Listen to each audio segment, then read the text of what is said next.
ladies and gentlemen. It's one and only Dog Waters, Dogman Weekend. We're going to have a quick conversation about some of the things that I've discussed in part across different platforms as it pertains to cryptids. But this is going to be specifically as it pertains to Dogman. And these are my thoughts after all these years being in this field of Dogman on the spirituality and the spiritual nature of this cryptid that people call Dogman. As you guys know, I've been doing this since 2015, so we're 7 years into this. And the more time I spend in this, the more witnesses I talk to, you get to a point to where you start to notice these interactions. And so I'm going to differentiate between eyewitnesses and members of the audience that listen to content. All right, so when an eyewitness has an encounter with Dogman, there's a process that they go through. That process is a process of fear, a process of awakening and coming to understand that there is more out there than what they believe to be out there. And they go through this cycle, you know, and it mirrors, a Dogman encounter mirrors in a lot of senses a spiritual encounter with God. It's like but it's an inversion of it, and I'll explain that to you more in a second. But so you have the eyewitness. Then from the actual audience standpoint, it's a slippery slope for audience members as well, because you have your casual listener who listens to content and they're like, oh, those Dogmen are crazy, but they go on about their business, right? Then you have the listener who's a little bit deeper. They kind of want to know more about it and know more about the topic. Then you have the listener who goes even deeper and they call themselves a researcher, a web researcher, and they start researching the topic. And at some point in time, somewhere in that web research kind of arena, people become totally obsessed with the topic of Dogman. So I want to talk to those of you who become obsessed with it. First of all, nobody's probably ever told you you're obsessed with it. And I want to do my best to help you understand what's going on. Now, somebody may sit there and say, well, DW, I like the content, but I'm not obsessed with the content. If you recall, I said years ago, hey guys, don't listen to my content while you sleep at night, because you don't need to be having that stuff going into your subconscious mind. So that's one of the ways you know that you've gone, you crossed the Rubicon with this, is if you're laying there in the middle of the night listening to Dogman encounters when you go to sleep, and quite frankly, if you listen to scary, creepypasta or anything like that when you go to sleep, then you need to do an evaluation. Look at yourself in the mirror and say to yourself, self, what are we doing out here in these streets? I could be listening to ocean waves. I could be listening to ceiling fans running or box fans running to go to sleep if I need noise. I shouldn't be dependent on anybody's voice to be putting me to sleep as it pertains to Dogman.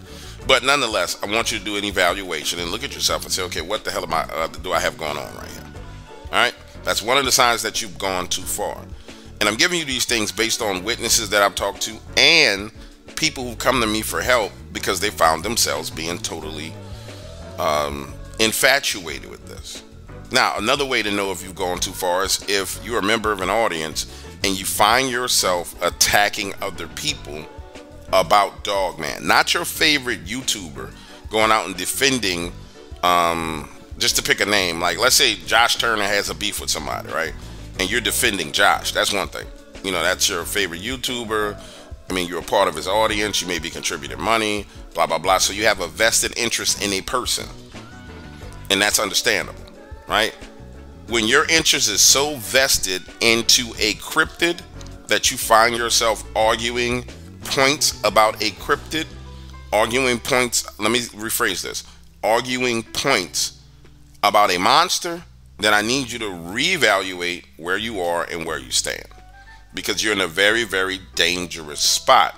Spiritually, emotionally, and mentally, you're in a very, very dangerous spot. Now, nobody talks about this, I guess, because people don't want to discourage you from listening. I'm not telling you not to listen.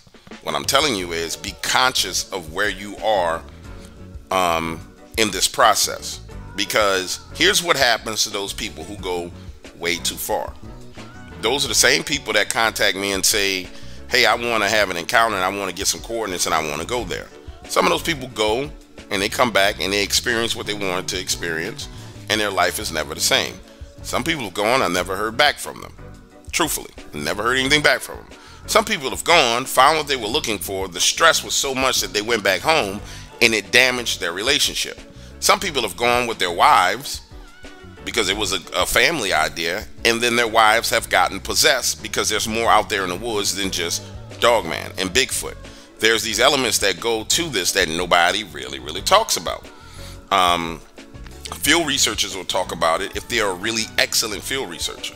One of the things that we saw when Vault was out in the field doing the Dogman Cams thing, he went out in the field one time, and I never forget, he came back, had nosebleeds, had headaches, had to sleep for like a day and a half. What happened to him while he was out there? What did he get hit with? What did he get zapped with? What went on? Now, there was other crazy things going on around that time period that I'm not at liberty to say because that's not my business to talk about. But nonetheless, you need to understand that there's a spiritual element to this as well. And so when you go out and you obsess over something and you give it an inordinate amount of attention, you are worshiping it. Look up the definition of worship, and I'm using the textbook definition of worship. And so as a worshiper, you come in agreement with whatever spirit represents that entity. We don't know what that is at this point in time. Honestly, I've been trying to figure it out for the longest. I've been talking about it for the longest, but we're not sure what that is. So I'm giving you an opportunity to think about this outside of the box and say, okay, maybe I need to put some brakes on this and evaluate where I am. All right, that's the first thing. Now I'm gonna go into and make my argument and my case for what I'm explaining to you right now. Take a look at this. All right, from a worship and reverence standpoint, here's what I want you guys to understand. And this is from an eyewitness encounter standpoint. Someone who witnessed it out in the woods or out on their property. These are some of the common themes that are just repetitive with every witness that I talk to. So they don't want to make eye contact with these things, and when they do make eye contact, direct eye contact with it, it growls to the point to where it forces them not to look it in the eye, right? Some of the gestures that have gotten people out of encounters with Dogmen have been bowing their heads in reverence, like, you know, okay, look, I'm sorry, I'm bowing my head, like you're dominant. Even speaking and professing out of your mouth that this thing is dominant and that you are afraid of it has worked because you're acknowledging its dominance over you.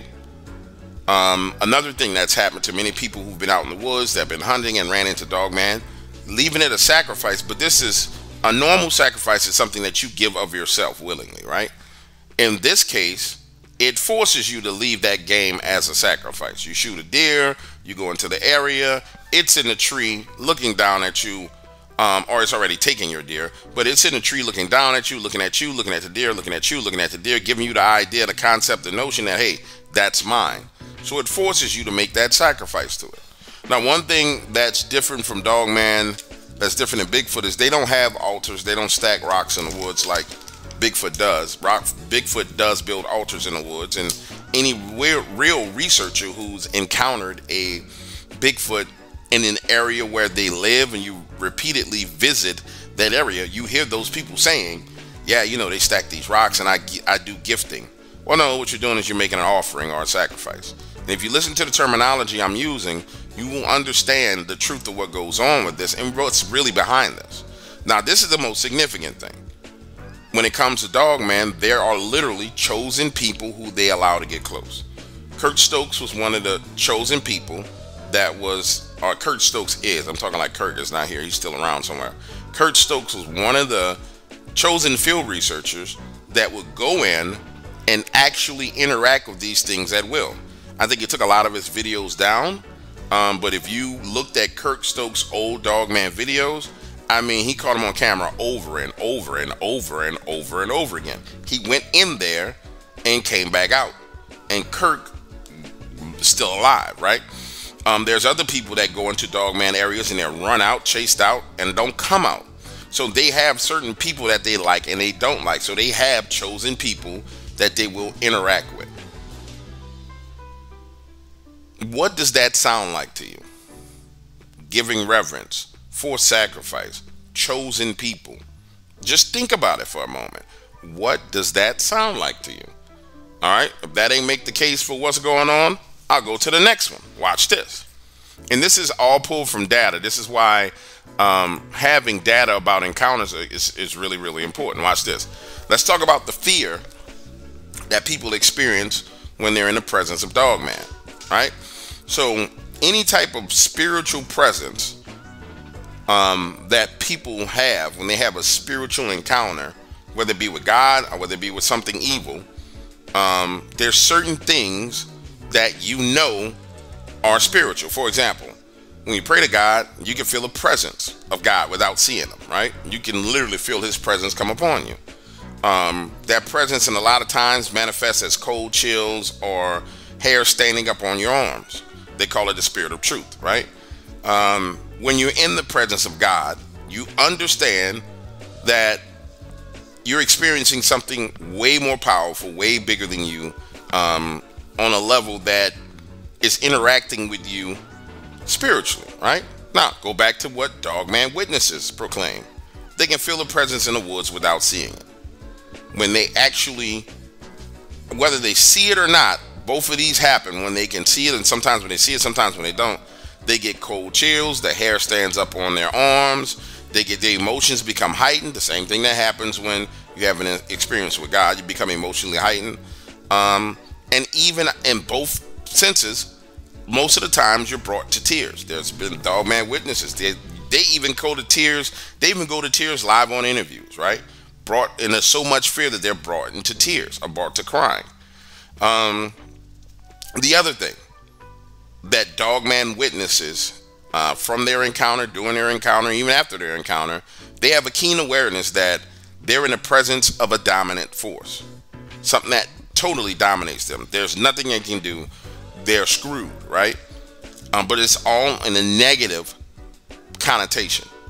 So you got a godly experience, which is all in a positive connotation. You got the juxtaposition, which is this Dogman encounter, but they're all the experiences and the emotions parallel themselves, but it's an inversion.